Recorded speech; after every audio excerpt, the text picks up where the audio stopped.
Most of the arguments came when we were far from family, very tired from work. We had a great time back there in the Philippines, but when we were separated from our loved ones and relatives, and we don't have relatives in Denmark, so and we have to face all the responsibilities, just the two of us, including the work in the church. There are things that she doesn't like that I like, so sometimes we clash on those things. At the end of the day, we do like the sun to set down, and that it's not resolved. He has his own way of doing things, I have my own. That's where the challenge starts. So it's really different. You are more gracious when you get married. Yes. You're really getting to know each other, to know when you're living together 24/7. So I think it's really here you find out that there are things that you just have to respect and accept and adjust to that. Adjustment is only still sickness, but I do really understand his situation, and along the way I embrace it. I love him for the way he is. Hindi ka naman siya nag-adjust sa akin, eh. For us, the communication at first was very hard for me because she felt like I was talking very harsh to her, whereas I didn't really feel so because I just thought it was being direct. He's very harsh with the way he talks, and maybe that's the way Danish are, and it takes a lot for me to adjust. Jesus has to be the center of everything. When it comes to temperament, when it comes to looking at things, like we are so different. So it's really Jesus that keeps both of us together. Glued together. We have different ways of looking at things. That made us a little attractive to each other because we get attracted with somebody that is not exactly as we are. It's God's grace is the most important, making him the center of the relationship. Doing things together, like cleaning the house or cooking, it's not just one person's task, but you do it together. When you've experienced rich love from the source of love, which is of course the Lord Jesus, then I don't think you will run out of love for your spouse or for your partner. For me, it was really to humble myself because at first I really let my nature come forth. Like if I wanted one thing, then that should be it. She has a very soft nature, so I really thought, okay, if she's like that, then I need to change. Every time that we have conflicts or problems, we always make sure that we talk, and as what Tita Mills told us before, that when someone says sorry, or if your husband is sorry, that's it. No more explaining or no more reasoning why. Just accept the sorry and forgive, and yeah, I think it works for the both of us. Healthy fights is also good in spicing up romance.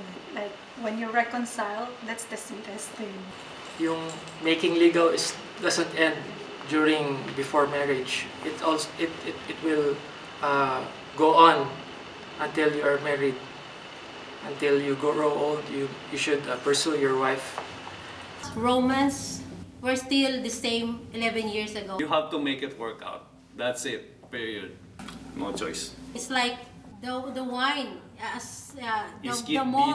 The more the wine gets older, the more it becomes so delicious. Ganun.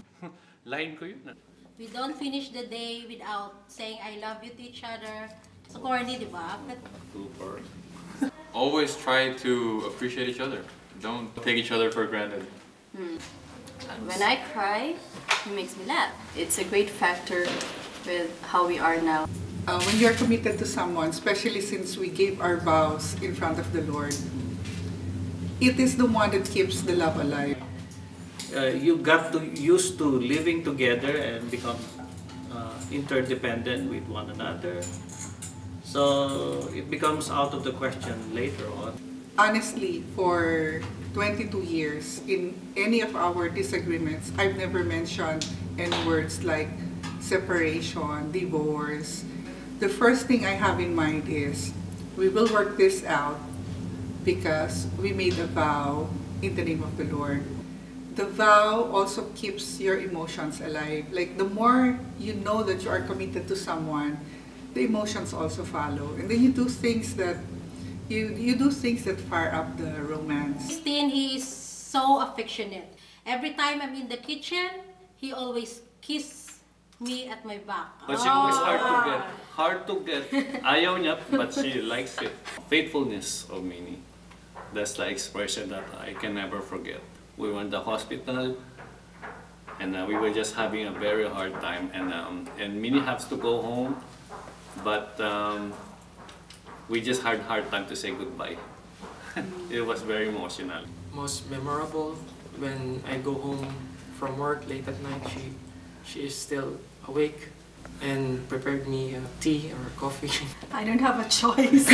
When I pick him up from the airport, it was the time that I really realized that that must be love, really, because he given up what he has in the Philippines that just to, you know, have a life with me here in Denmark. I know it sounds really weird. I like food. I think it's apparent. But when she makes me pancakes every morning, I love that fact. Like, even though when we first started moving together, she woke up every morning and she cooked for me, and I was like, why do you cook for me? And then she said, why not? So for me, that's love. There was a time when he heard me vomiting and retching inside the toilet for a while. He started knocking and said, I'm coming in.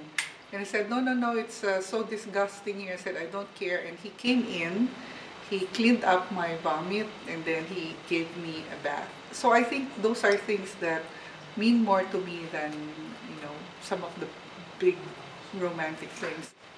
And hopefully to wash dishes more often. Yes.